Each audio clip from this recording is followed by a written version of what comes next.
This is my review of Revolutions Season 9, The Mexican Revolution by Mike Duncan. Now, I've been making this disclaimer with all of my reviews of the Revolutions podcast, but I'm going to make it again. I don't really have anything intelligent to say about this. It was really good. It was really informative. I learned a lot. It was well written. I don't have any intelligent critiques of it. I'm just doing these reviews purely out of habit at this point. So feel free to skip this one. I'm going to ramble through whatever random thoughts go through my brain, but I don't really have anything intelligent to say about this, so be forewarned ahead of time. Okay, that being said, I knew really nothing about the Mexican Revolution before starting this podcast or starting this season. I mean, I can think of, I can count on maybe one hand the facts I knew about the Mexican Revolution. I knew there was some sort of revolution around this time period in Mexico. Um, I had to read The Power and the Glory by Graham Greene in college. And so from that, I knew that there was some sort of repression of Catholicism associated with the Mexican Revolution.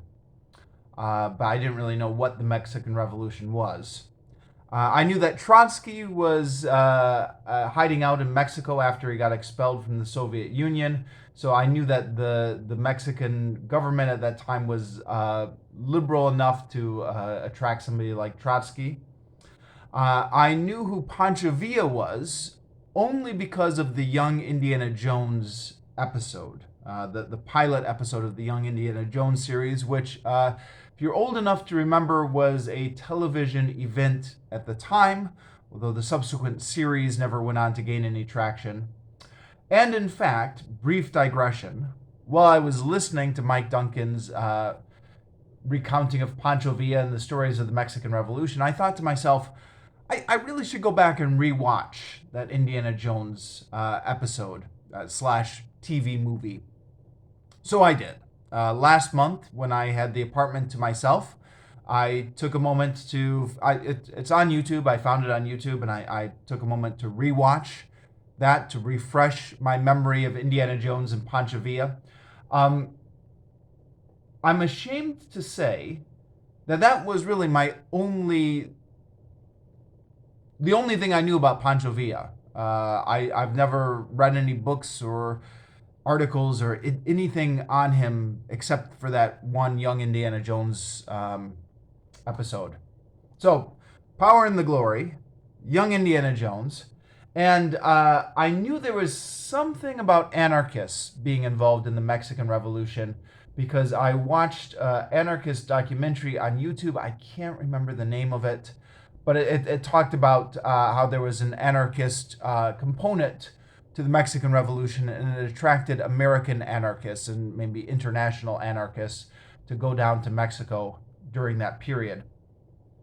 That last point, actually, Will, I brought it up, is something I was wondering whether Mike Duncan would get into or not, and he largely doesn't. He talks about anarcho-syndicalism with what he calls the fabulous Flores Magón brothers.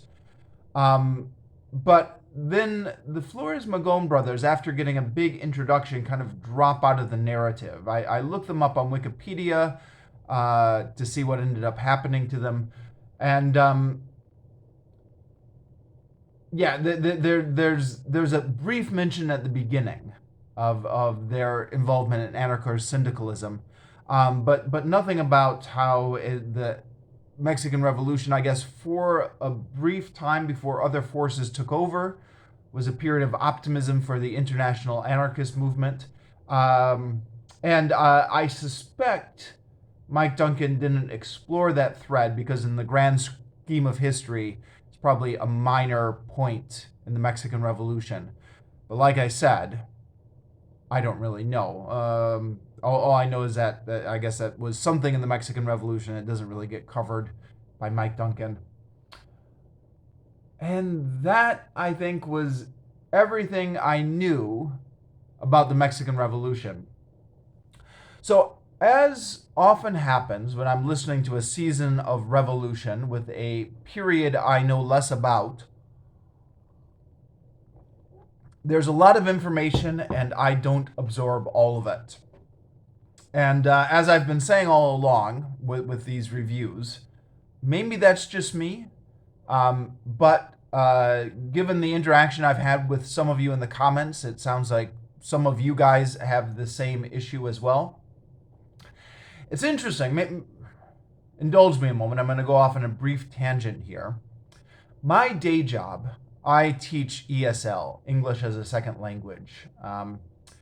And one of the theories in teaching ESL is before doing a reading, or particularly before doing a listening exercise, you're supposed to activate the student's schemata, which means you're supposed to get the student to remember everything they already know about the topic, and encourage them to get interested in the topic, and that will make it easier for them to understand the listening track you're going to play for them. It's a theory not only in ESL, but I guess in general education. If you have a general schemata in which to place the new information, makes it easier to absorb. So that's my day job. But I was thinking about this when I compared my engagement with season 8, the Paris Commune, and other various seasons which I know less about. So seasons which I've known very little about would have been the Haitian Revolution, the Wars of Spanish-American Independence, and now the Mexican Revolution. These 3 seasons I really knew next to nothing about, virtually nothing before starting them. So when I was listening to the Paris Commune, because I knew so much about that, I was so engaged with it, and I was listening, and I was catching everything Mike Duncan was saying, and I was anticipating what he was going to say. I was thinking, oh, he's going to talk about this part next. I wonder what he's going to say about that. I was comparing what Mike Duncan was saying to what I already knew about the subject. I was noticing what he left out, noticing what he filled in, noticing stuff he mentioned that I hadn't previously heard about, and wondering how that was fitting into my reading. Because I was so familiar with the topic already, it increased my engagement rather than decreased my engagement. I mean, you might be thinking, well, because I already know about it, it was kind of boring for me and I largely tuned out. But no, because I already knew about it, it increased my engagement and increased my comprehension of it. Whereas the Mexican Revolution and these other revolutions, the Haitian Revolution and the Spanish-American Wars of Independence, that I know less about, there is a tendency to get lost, to tune out at times, to not get a little bit lost with all the names. And again, like I say every time, this is somewhat a fact of the way I'm choosing to listen to it, which is to have it on in the background while I'm doing other stuff.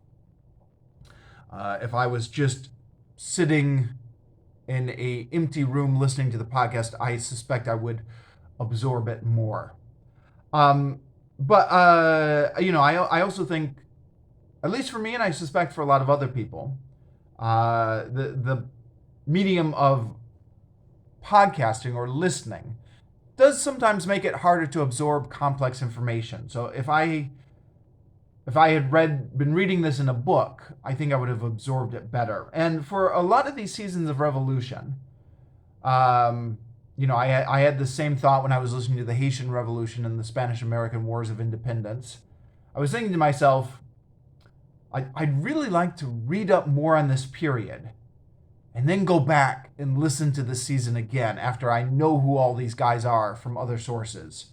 And I was thinking the same thing for the Mexican Revolution. I'm not sure I'll ever do it, but it struck me that if I ever have the time and access to books or something, it might be nice to actually read up on this period through actual books and then go back and listen again to this season. But that being said, I don't want to give the impression that I was totally confused by this and I absorbed nothing.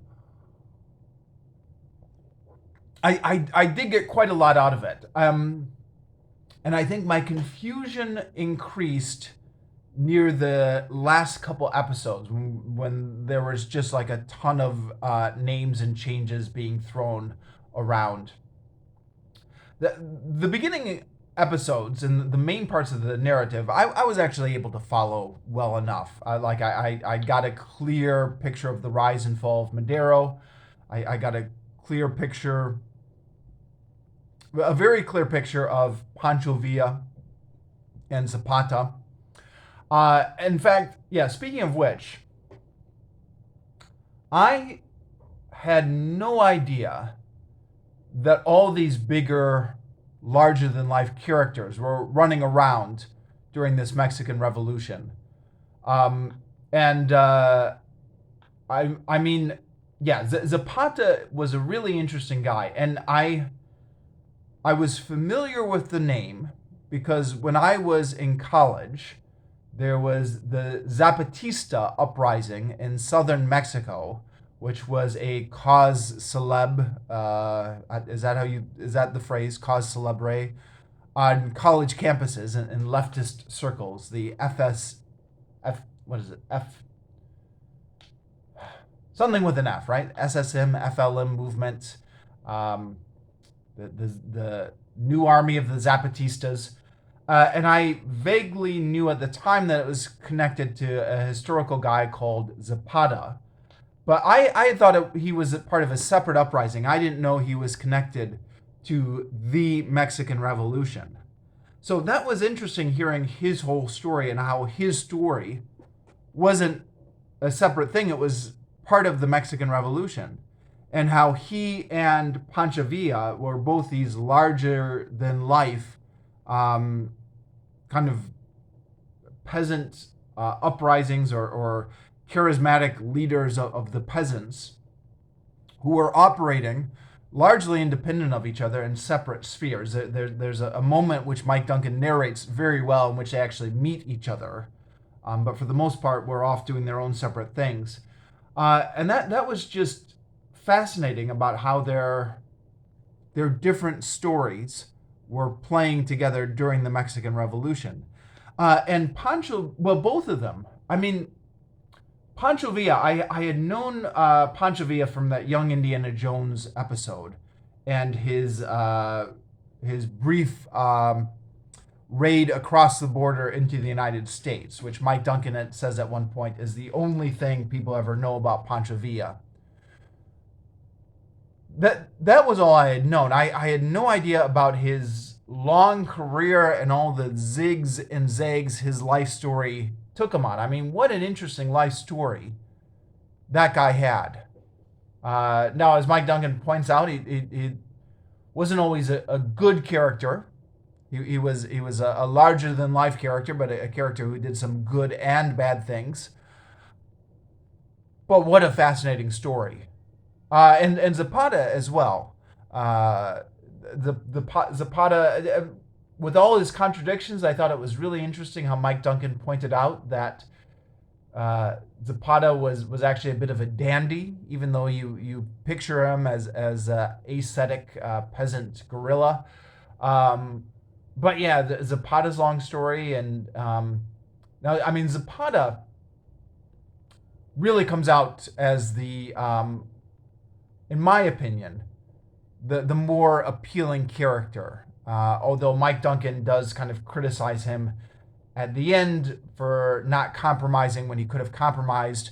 Although Mike Duncan offers that criticism and then takes it back a little bit, saying, actually, when you really look at it, it's not clear what compromising would have gotten him, considering he was just going to get sold out if he had compromised, and he knew it.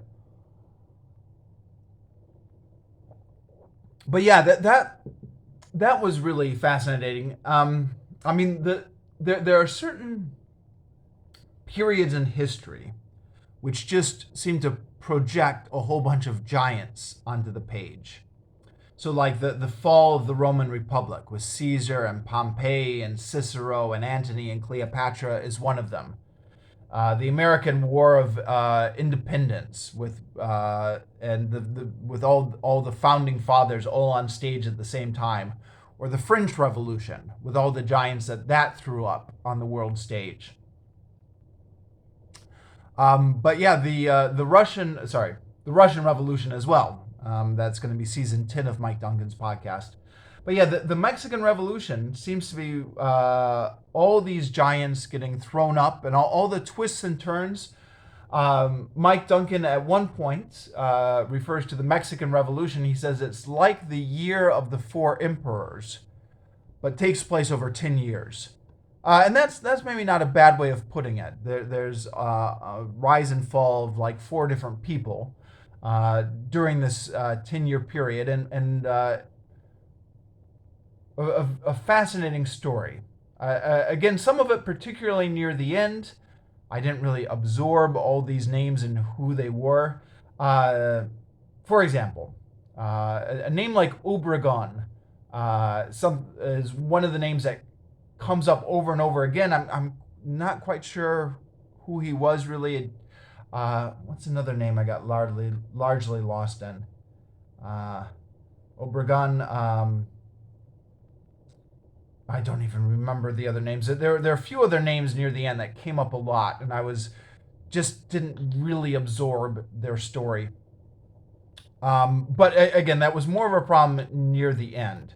The beginning with the fall of Porfirio Diaz and Francisco Madera and the rise of Madera and the fall of Diaz, that was simple enough. That I was able to absorb very easily.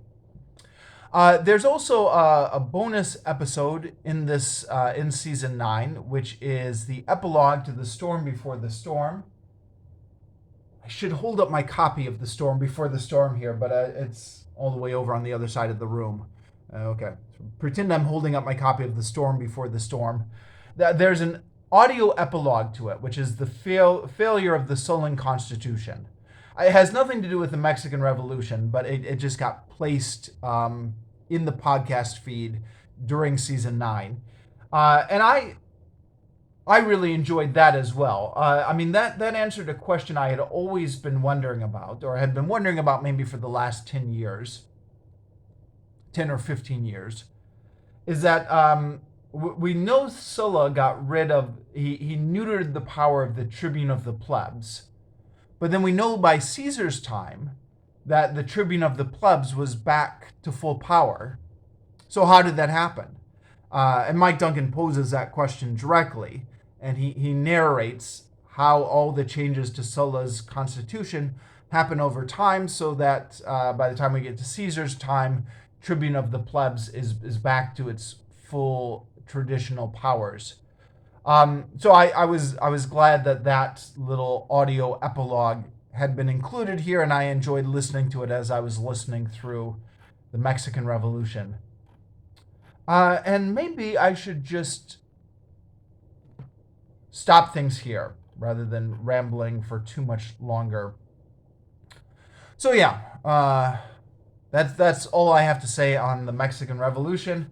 And next is the big one, the Russian Revolution.